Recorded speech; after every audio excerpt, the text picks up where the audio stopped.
دوستو جس کتاب کا ذکر کریں گے وہ ایک شخصیت پر ہے، عطیہ فیضی رحمین۔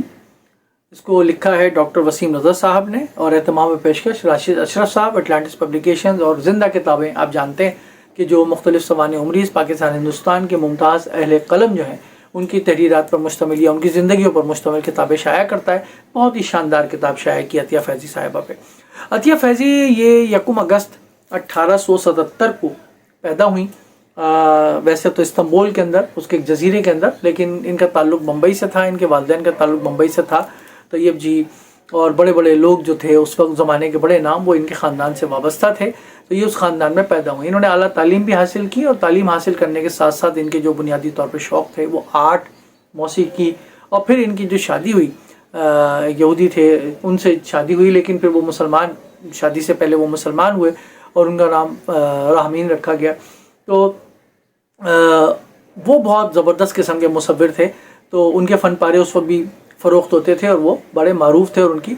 فن پاروں کی نمائش وغیرہ بھی ہوا کرتی تھی۔ اور عطیہ فیضی بھی بمبئی کے اندر، ہندوستان کے اندر کسی تعارف کی محتاج نہیں تھی۔ ان کا جو گھر تھا بڑا عالی شان قسم کا جو بنگلہ تھا، وہ آرٹ کے اور اس سے جو دلچسپی رکھنے والے لوگوں سے، خاص طور پہ موسیقی وغیرہ کے حوالے سے ان کو بڑا درک حاصل تھا، اور انہوں نے کتابیں بھی لکھی موسیقی کے حوالے سے۔ اور ان کے بنگلے کے اندر بڑے بڑے لوگ جو تھے، اہل فکر لوگ تھے، وہ خاص طور پہ آرٹ اور کلچر سے وابستہ جو لوگ تھے، زبان اور بیان سے وابستہ جو لوگ تھے، اس کے علاوہ تاریخ سے دلچسپی رکھنے والے جو لوگ تھے، وہ تمام کے تمام لوگ اکٹھے ہوتے تھے۔ وہاں گفتگو ہوتی تھی، وہاں پر مشاعرہ بھی ہوتا تھا، ہمارا رقص و موسیقی کا مظاہرہ بھی ہوتا تھا، اور یہ ایک طرح سے مرکز تھا ان کا گھر عطیہ فیضی صاحبہ کا۔ اور عطیہ فیضی جو ہے وہ اس پوری محفل کی جو ہے وہ ایک طرح سے مدار المہام جس کو کہتے ہیں، سینٹر پوائنٹ جو ہے وہ ہوا کرتی ہیں۔ تو عطیہ فیضی جو ہے، ان کا نام جو ہے وہ 2 بڑی ممتاز شخصیات کے ساتھ جڑا ہوا ہے بر صغیر کی۔ علامہ شبلی نعمانی جنہوں نے سیرت النبی پر بڑا کام کیا اور کئی کتابیں لکھی انہوں نے، الفاروق، برامکا اور مامون وغیرہ بڑی مشہور کتابیں۔ اور علامہ اقبال سے بھی ان کا نام وابستہ رہا، اور علامہ شبلی نعمانی سے بھی ان کا نام وابستہ رہا۔ تو علامہ شبلی نعمانی سے ان کے کس قسم کے تعلقات تھے، اس کا بھی اس کے اندر بہت تفصیل سے ذکر کیا وسیم رضا صاحب نے۔ وسیم رضا صاحب جو ہیں یہ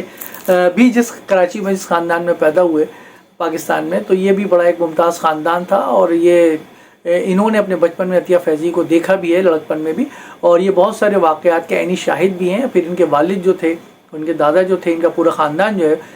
وہ عطیہ فیضی اور ان کے جو آرٹ اور کلچر کے حوالے سے جو معاملات تھے اس سے وابستہ تھا، تو یہ بہت ساری چیزوں کے خاص طور پہ عینی شاہد بھی ہیں، اور بہت سارے واقعات ان کے سامنے ہوئے بھی ہیں، تو انہوں نے بہت دلچسپ انداز میں اس کو لکھا ہے۔ اور عطیہ فیضی سے متعلق جس شخصیت کا بھی ذکر آیا ہے، جہاں جس صورت میں ذکر آیا ہے، انہوں نے اس کو بھی ذکر کیا ہے۔ تو علامہ شبلی اور عطیہ فیضی میں زبان اپنی جو ہے وہ اردو زبان کو بہتر کرنے کے لیے علامہ شبلی نعمانی سے مدد چاہی تھی، اور ان کو اپنے کلب میں بلایا تھا، عورتوں کے لیے ایک کلب بنایا تھا انہوں نے، تہذیب، کلچر اور خواتین کی سماجی معاملات میں حصہ لینے کے لیے، تہذیب کے دائرے کے اندر رہ کر اس کے اندر علامہ شبلی آیا، اور علامہ شبلی پھر کس طریقے سے عطیہ فیضی سے ان کے تعلقات استوار ہوئے، ذہنی اور قلبی، اس کا بڑا ذکر ہے۔ پھر علامہ اقبال کے نام تو عطیہ فیضی کے خطوط بھی ہیں جو شائع کیے تھے، تو ان خطوط کو بھی پڑھ کے آپ اندازہ لگا سکتے ہیں کہ علامہ اقبال کس حد تک عطیہ فیضی سے ذہنی اور قلبی طور پہ قریب تھے۔ اور ان کی جو ملاقاتیں رہیں جرمنی وغیرہ کے اندر، اور جب علامہ پڑھنے گئے تھے تو وہاں کس نوعیت کی ملاقاتیں تھیں، اور علامہ جو تھے وہ کس طریقے سے ان سے قربت رکھتے تھے ذہنی اور قلبی، اس کا بھی ذکر اس کے اندر موجود ہے۔ پھر علامہ کا جو دوسرا عشق، کیونکہ میں نے کہا کہ جس جو واسطہ آیا ہے، تعلق آیا ہے، تو علامہ کا ایک دوسرا عشق بھی تھا جو ان کی تعلیق تھی جرمن زبان میں کی، ان سے اس کا بھی ذکر انہوں نے کیا ہے۔ پھر عطیہ فیضی صاحبہ کے پاس بہت سارے خطوط تھے۔ علامہ شبلی نعمانی نے تو بہت شاعری واعری بھی کی، اس کے اندر ذکر ہے ان کے لیے، اور علامہ نے خطوط لکھے جس کے اندر ذکر ہے، لیکن علامہ کے بہت سارے خطوط یا شبلی نعمانی وغیرہ کے خطوط اس زمانے کے جو اہل فکر تھے، جو عطیہ فیضی سے وابستہ تھے اور ان سے قربت، ذہنی اور قلبی قربت رکھتے تھے، ان کے بہت سارے خطوط وغیرہ جو تھے اور تاریخی ریکارڈ جو تھا وہ کس طرح ضائع ہوا، اس کا ذکر کیا ہے وسیم رضا صاحب نے۔ پھر سبط حسن صاحب، اس کے اندر چونکہ ذکر آیا ہے کمیونسٹ تحریک کا، سوشلسٹ تحریک کا، تو سبط حسن صاحب، رضیہ سجاد ظہیر صاحبہ اور اس قبیل کے جو لوگ تھے، یہ کس نوعیت کے لوگ تھے، ان کی طبیعت کیا تھی، ان کی فطرت کیا تھی، کیا یہ واقعی سوشلسٹ تھے حقیقت میں، یا یہ ظاہر میں کچھ اور تھے، باطن میں کچھ اور تھے، تو اس کا بھی ذکر وسیم ندوہ صاحب نے کیا۔ ظاہر ہے کہ اس کے اندر مختلف پرسپیکٹو ہو سکتے ہیں، آرا ہو سکتی ہیں، لیکن ظاہر ہے کہ انہوں نے بھی اس کا ذکر کیا۔ مولانا آزاد بھی بڑا ذہنی اور قلبی قربت رکھتے تھے۔ تو اس طریقے سے عطیہ فیضی رحمین صاحبہ کی حیات اور ان سے اہم ترین واقعات جو ہے وہ اس کے اندر ذکر کیے ہیں۔ ہندوستان کی فلم انڈسٹری کے اندر، موسیقی کے اندر بڑے بڑے جو نام ہیں، اداکاراؤں کے جو نام ہیں، ان کے بیک گراؤنڈز کہاں سے تھے، وسیم ندوہ صاحب نے اس کے اندر وہ بھی ذکر کیا ہے۔ تو یہ تقریباً 245 صفحے کی کتاب ہے، اور 245 صفحے کی کتاب میں وسیم ندوہ صاحب نے عطیہ فیضی رحمین صاحبہ پہ جو کتابیں لکھی گئی ہیں اس سے بھی انہوں نے استفادہ کیا ہے۔ کچھ ان کی اپنی لڑکپن کی یادیں بھی ہیں، کچھ ان کے خاندان کی جو واقعات ہیں جو عطیہ فیضی سے وابستہ رہے ہیں، ان سے وراثت بھی سے بھی ملا ہے، اور یہ ان تمام کو جوڑ کر وسیم ندوہ صاحب نے بہت ہی شاندار قسم کی کتاب لکھی ہے عطیہ فیضی کی شخصیت پر۔ اور پھر پاکستان آنے کے بعد قائد اعظم محمد علی جناح کی درخواست پر یہ دونوں میاں بیوی عطیہ فیضی اور ان کے شوہر جو تھے، یہ دونوں یہاں آئے، تشریف لائے پاکستان، اور ان کو یہاں بنس روڈ پہ جگہ الاٹ کرائی گئی۔ قائد اعظم نے خود KMC سے کہہ کر الاٹ کرائی ایوان رفت، اور قائد اعظم کے گزرنے کے بعد وہ KMC نے ان سے کس طرح خالی کرائی، اور اس کے بعد ان کے جو نادر نوادرات تھے، جو ان کے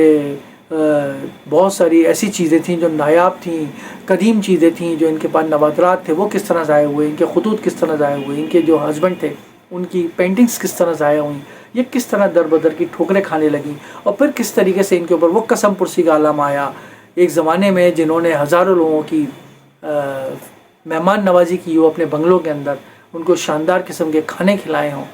ان کے اوپر یہ وقت آیا کہ یہ کسی دعوت میں جاتی تھیں تو کھانا بچا کے لے جاتی تھیں، کھانا چرا کے لے جاتی تھیں بعض اوقات،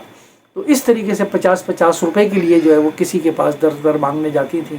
ان کے اوپر وہ وقت آیا، اور پاکستان کی بیوروکریسی نے ان کے ساتھ کیا سلوک کیا۔ نیاز احمد صاحب جو ایک افسر تھے، انہوں نے کیا سلوک کیا، پھر نیاز احمد صاحب کے ساتھ کیا حال ہوا۔ بڑی کوشش کی گئی، عدالتوں کے اندر معاملات گیا، عدالتوں نے بھی کچھ نہیں ان کو دیا، اور یہ بڑی قسم پرسی کی حالت میں پہلے ان کے جو شوہر تھے ان کا انتقال ہوا، اور اس کے بعد بڑی قسم پرسی کی حالت میں ان کا انتقال ہوا عطیہ فیضی کا۔ یہ بڑی عبرت کی بات ہے، ایک ایسی خاتون جو تاریخ میں ایک ایسی خاتون تھی بر صغیر میں جن کا تعلق، جن کا نام بڑے بڑے لوگوں کے ساتھ آتا ہے، کیا رئیس احمد جعفری صاحب، کیا عطیہ فیضی، کیا علامہ اقبال، کیا مولانا آزاد، اور بڑے بڑے لوگ جو ان کے ساتھ وابستہ رہنے کو اپنا فخر محسوس کرتے تھے، ذہنی اور قلبی اور فکری تعلق رکھتے تھے۔ ایک ایسی شخصیت کے ساتھ پاکستان کی حکومت نے، پاکستان کی بیوروکریسی نے ایسا سلوک کیا کہ وہ قسم پرسی کے عالم میں انتقال کر گئے، ان کی جگہ پہ قبضہ بھی ہوا، اور پھر باقی اللہ بس باقی حوث والی بات ہے۔ عطیہ فیضی پر بہت شاندار کتاب